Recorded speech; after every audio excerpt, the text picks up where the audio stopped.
దేవుని కృప, దేవుని కాపుదల నిత్యము మీతో ఉండును గాక. Amen, amen. దేవుడు మీ కష్టాన్ని దీవించి ఆశీర్వదించును గాక. ఆమెన్. ప్రతి కీడు, అపాయము దేవుడు మిమ్మల్ని తప్పించి, రక్షించి, పోషించి, సంరక్షించి, కాచి కాపాడునుగాక. Amen, amen, amen. దేవుని యొక్క వాక్యాన్ని చదువుకుందాం.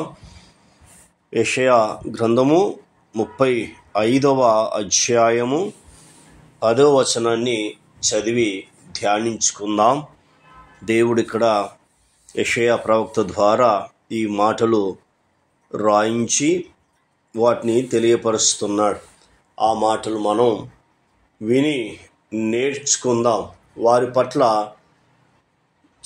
మేలు చేసిన దేవుడు ఆనాడు ఉన్న దేవుడు ఈనాడు కూడా ఉన్నాడు. ఆయననే సజీవుడైన యేసు క్రీస్తు ప్రభువారు. 10వ వచనం చదువుతున్నాను. యెహోవా విమోచించిన వారు పాటలు పాడుచు తిరిగి సియోనునకు వచ్చెదరు.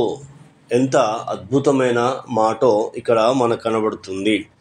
అంటే యెహోవా విమోచించిన వారు అంటే దేవుడు ఎవరినైతే పాపము నుండి, నరకము నుండి వారిని విడిపించి రక్షించాడో ఆయన వారితో వాగ్దానం చేస్తున్నదంటే అక్కడ మాట్లాడుతున్న మాట పాటలు పాడుచు తిరిగి సియోనుకు వచ్చెదరు అని చెప్తున్నాడు. అందుకే ఆయన కుమారుడైన యేసు క్రీస్తు ప్రభువారిని ఈ భూమి మీదకి పంపించాడు. ఎందుకు? మన పాపము, మన శాపము, మన రోగాలు, మన దరిద్రతను భరించడానికి ఆయన కుమారుని బలిగాను అర్పణముగా అర్పించాడు. ఎవరైతే ఆయన కుమారుడైన యేసు క్రీస్తు ప్రభువారికి వారి పాపాన్ని అప్పగించి, ప్రభువా నేను పాపిని, నా పాపాన్ని క్షమించు, నన్ను మీ రక్తంతో కడిగి పవిత్రపరచు, పరిశుద్ధపరచు, నన్ను మీ కుమారునిగా చేసుకోండి అని మీ మనసులో చిన్న ప్రార్థన చేసి దేవుని ఎదుట మీ పాపాన్ని ఒప్పుకొని విడిచిపెడితే దేవుడు మీరు కూడా పాటలు పాడుతూ ఆయన సన్నిధికి తిరిగి వచ్చెదరు. సియోను అనగా దేవుని సన్నిధి, పరలోకము, గవిని, దేవుని మందిరము మొదటి. రెండవది వారు తలల మీద నిత్యానందము ఉండును అంటున్నాడు. అంటే ఇప్పుడు తల అంటే హెడ్, ఎప్పుడైతే హెడ్ సంతోషిస్తుందో, ఆనందిస్తుందో శరీరం అంతా సంతోషిస్తుంది, ఆనందిస్తుంది. అందుకే ఈ మాటలు తెలియపరుస్తున్నాడు. వారి తల మీద, చూసారా ఏం చెప్తున్నాడు? వారి తలల మీద అంటే బహువచనం, అనేకులు తలల మీద నిత్య ఆనందము ఉండును అని చెప్తున్నాడు. కొత్త నిబంధన మనకు ఏం తెలియపరుస్తుంది? ఫిలిప్పీ రాసిన పత్రిక 4వ అధ్యాయము 4వ వచనము ఏం చెప్తున్నాడు?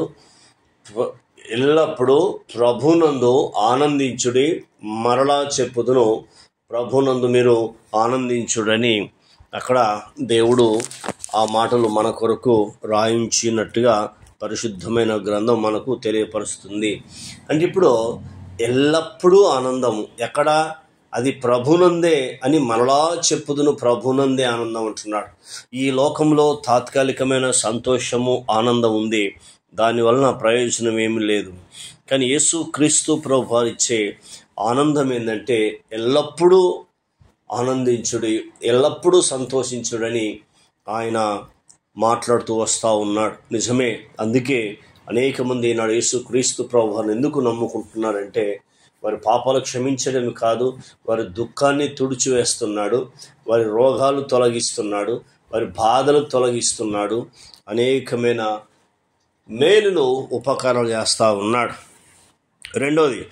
మూడోది ఏం చెప్పాడు అంటే ఇక్కడ మనం చూస్తున్నప్పుడు దేవుడు మాట్లాడుతున్న మాట వారి తలల మీద నిత్య ఆనందం ఉండును.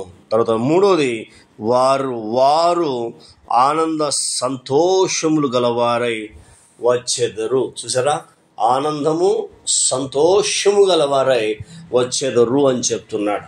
అంటే ఈ ఆనందము సంతోషము యేసు క్రీస్తు కృపను బట్టి, ఆయన దయను బట్టే ఆనందము సంతోషము కలుగుతున్నదని పరిశుద్ధాత్ముడు మాతో మాట్లాడుతున్నాడు. నాలుగోది తెలియపరుస్తున్నాడు ఏంటంటే, దుఃఖము నిట్టూర్పు ఎగిరిపోవును. ప్రార్థన. కన్న తండ్రి, మీకు స్తోత్రాలు. విన్న మాటలు దుష్టతకు పోకుండా సహాయం చేయండి. ఈ మాటలు మా హృదయాన్ని భద్రపరచుమని యేసు నామంలో పొంది ఉన్నాం తండ్రి, ఆమెన్. ఆయన కృప సదాకాలం తోడై ఉండి నడిపించును గాక. Amen, amen, amen.